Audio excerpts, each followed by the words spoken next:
Now, here to discuss the recruitment fail, which I mentioned at the beginning of the program, we've had this discussion about whether we could set up some sort of a youth program where youngsters who are in trouble might go in for some sort of military training or national service, as Basil put it.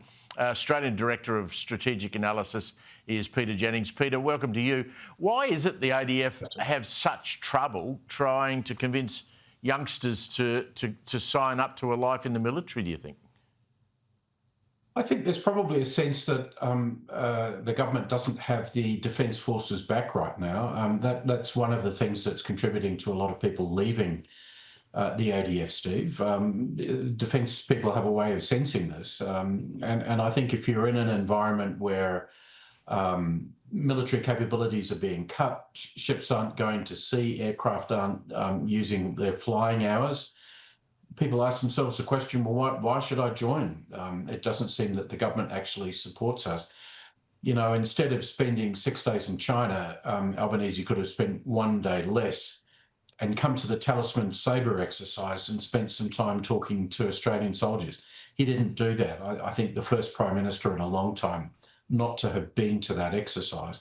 So people get a sense that it's not a government priority, and that hardly encourages individuals to join up. And that was a massive exercise. I mean, it was impressive in its scale. And you raise a really good point. I mean, given the number of nations involved, given the numbers of military involved, I think it was in the 20, 30,000. Why wouldn't the Prime Minister show his face? Yeah, why wouldn't the Prime Minister have shown his face at something like that? Typically they have. And in fact, if you look back, Steve, you'll find that the current PM has spent very little time with Australian soldiers. Occasionally you'll see him with the top brass, but not the soldiers. And of course, that's not how John Howard operated. It's not how Tony Abbott operated, or Kevin Rudd, or Julia Gillard. It's just not Anthony Albanese's priority. Yeah, most Prime Ministers in the past have done, drop-in visits to when we were involved in places like Afghanistan and Iraq. I mean, it was commonplace for that to happen. And I think Australians watching that welcomed the fact that their Prime Minister was happy and willing to go and do it. And you mentioned Julia Gillard, she did it too. I'll get on to some comments by, speaking of Scott Morrison in a moment, Peter, but it's reported we've actually quietly made another $800 million down payment on nuclear submarines. That's $1.6 billion in two $800 million payments. That shows us that Australia believes that AUKUS is still, healthy. But the Americans are still making some disturbing noises about it, aren't they? Do we get the money back if it doesn't go ahead? Yeah, that's a good question. I mean, the idea of this is that we're helping American industry to expand its ability to build submarines more quickly, and therefore we'll get the benefit of that. I think the American claim would be that in other respects, we're not spending what we need to on AUKUS, or indeed defence more widely, Steve. So, we're not building the required new nuclear submarine base on the East Coast. We're not making progress on establishing a nuclear storage facility for nuclear waste. Yes, we're training sailors, but not in anywhere near the numbers that we need. And they're the practical concerns which I think the Americans have about, is Australia really serious about doing this? The problem being that it was always meant to be above the 2% of defence spending which the previous government was allocating, and which this government has kept.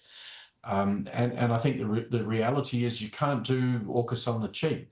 So a payment to America to help them strengthen their industry is a lot of money, absolutely. But if we want the submarines, we need to be prepared to engage with the Americans in that way, and probably do even more, well, significantly do more than we're actually doing now. I was impressed with Scott Morrison appearing at that congressional hearing in the US, talking about the threat of China. And, it comes after that 6-day visit you just mentioned of Anthony Albanese. I mean, Morrison dealt with the Chinese, obviously, during COVID. He demanded that we get some answers about where it came from, how it got out of Wuhan.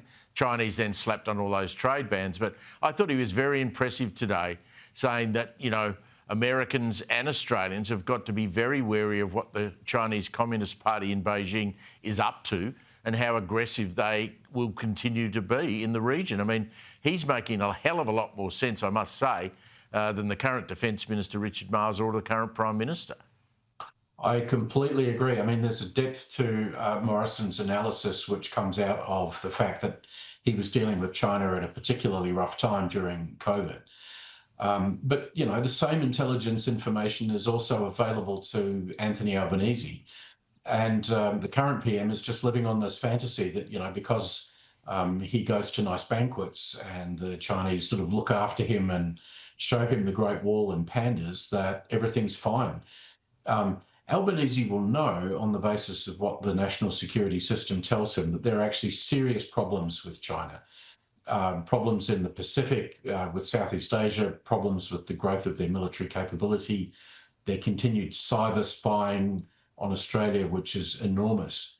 And the Prime Minister is ignoring all of those things in order to maintain the fiction that everything's fantastic. And Scott Morrison's testimony proves the point that it's not.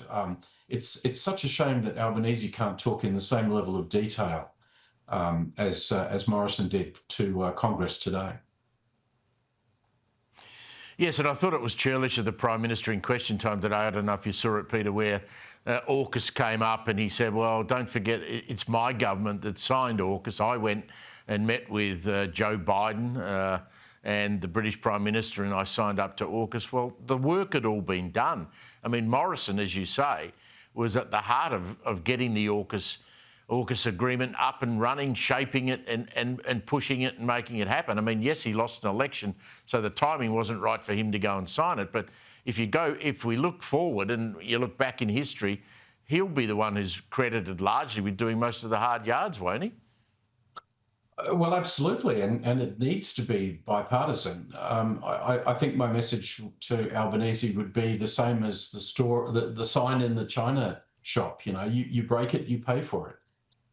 So if Albanese wants it to succeed, you know, why isn't he investing even half the effort into building a relationship with Donald Trump that he is with China's Xi Jinping? It's very strange.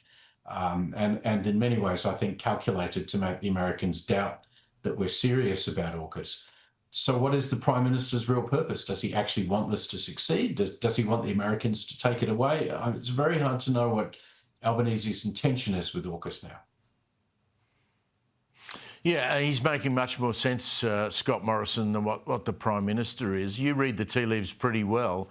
What do you read of the detail coming out of the United States at a senior level as to whether they are still committed? We know they're having a review into AUKUS, as you would, as an incoming Republican administration who hasn't been in charge for 4 years while a lot of this happened. Do you think do you feel they're still comfortable with it? They're worried about us, Steve. The view in the Pentagon and the US Navy, the Department of Energy, is they're not sure Australia is investing the effort that we need to invest in order to be custodians of nuclear-powered submarines. They would have expected faster progress across a range of areas. And I think in the White House, they're just worried that Albanese seems determined not to make contact. You know, he refuses to go to Washington. If he gets one of these side meetings in future with Trump, well, that'll be a 20-minute discussion. So how can you talk substance in that context? I think there's lots of mixed messages coming out of Canberra. The Americans look at that and say, well, frankly, why would we provide you with Virginia-class submarines when we can reliably get more value from them if we use them ourselves? We're not even sure if you'll be with us. So all of these are concerns which could be addressed if our government wanted to be serious about it, but it has to start with a relationship between the PM and the President. And for reasons that no one can really explain, Albanese just refuses to do the obvious thing, which is get on a flight and go to Washington, DC to have that conversation. Yeah, I suspect the Americans might be a bit worried we're too close to China. Peter Jennings, always great to catch up with you. Thank you very much.